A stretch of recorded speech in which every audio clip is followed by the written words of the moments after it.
बिस्मिल्लाहिर्रहमानिर्रहीम। फरमान मुस्तफ़ा सल्लल्लाहु ताला अलैहि वसल्लम, जिसे ये पसंद हो कि अल्लाह ताला की बारगाह में पेश होते वक्त अल्लाह उससे राज़ी हो तो मुझ पर दुरूद शरीफ की कसरत करे। सल्लु अलल हबीब सल्लल्लाहु अलैहि वसल्लम। वुज़ू में बिस्मिल्लाह शरीफ पढ़ना ये भी सुन्नत मुबारक है। नमाज के अहकाम में लिखा हुआ है। राशिद अतारी नूरी दवा खाने की तरफ से, और आप देख रहे हैं मुजरब नुस्खे। इंशाल्लाह आज मैं आपको एक नुस्खा पेश करूंगा, वो है 18 की बीमारी का। इंशाल्लाह ये नुस्खा है 18। ये बीमारी होती है औरतों को ना, बच्चे पैदा होते हैं मुर्दे, या बच्चियां ही पैदा होती हैं, या बच्चे बनते ही नहीं हैं।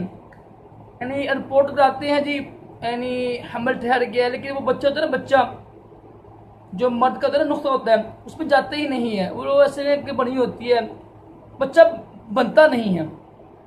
तो ये बहुत मसला होता है, अंडे नहीं बनते हैं और भी काफ़ी ज़्यादा मसले बनते हैं औरतों को ना। जितने भी मर्द हैं ना 18 समय क्या होता है, हमल ठहरता नहीं है, हमल ज़ाया हो जाता है ना, गिर जाता है। तो इंशाल्लाह ये नुस्खा बहुत ही मुजरब है, बहुत ही मशहूर है। और ये जो है ना, तीनों चीज़ें ही औरतों के लिए बड़ी अच्छी चीज़ें हैं। ये होता है लकोरिया, जितनी भी बीमारी होती है ना, औरतों की अक्सर बीमारी में ये चीज़ें इस्तेमाल होती हैं, और ये औरतों के लिए वाकई अच्छी चीज़ें हैं।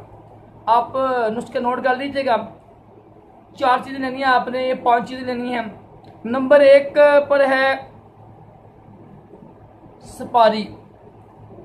ये औरतों के लिए बड़ी अहम चीज़ होती है। सुपारी लेनी है आपने, सुपारी। और एक लेनी है आपने फूल मखाना, और एक चीज़ लेनी है आपने संजराहत। 3 चीज़ें और छिलका इसबगोल। 4 चीज़ें लेनी है आपने। इसमें होता है ना, अगर आपको शुगर नहीं ना है तो उतने मिश्री गुड़ डाल दीजिएगा।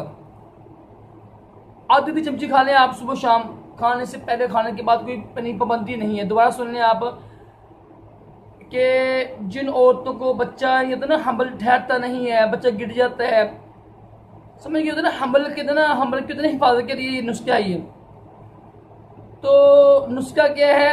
एक चीज़ है सुपारी, एक चीज़ है फूल मखाना, एक चीज़ है संजराहत, और छिलका इसबगोल। 4 चीज़ें लेनी है। इसका सुबह में डालें। अगर आपको शुगर है तो फिर ना डालें मिश्री, अगर शुगर नहीं ना तो मिश्री या गुड़ डाल के उसको सुबह बना कर रख लें। सुबह शाम ये इस्तेमाल करें, इंशाल्लाह इसकी बरकत से 18 की जो बीमारी है ये ख़त्म हो जाएगी। अल्लाह ताला हम सब को भी तमाम जिस्मानी बीमारियों से महफूज रखे, अच्छी नेक औलाद अता करे, दोनों जहानों की भलाइयाँ अता करे। सल्लु अलल हबीब।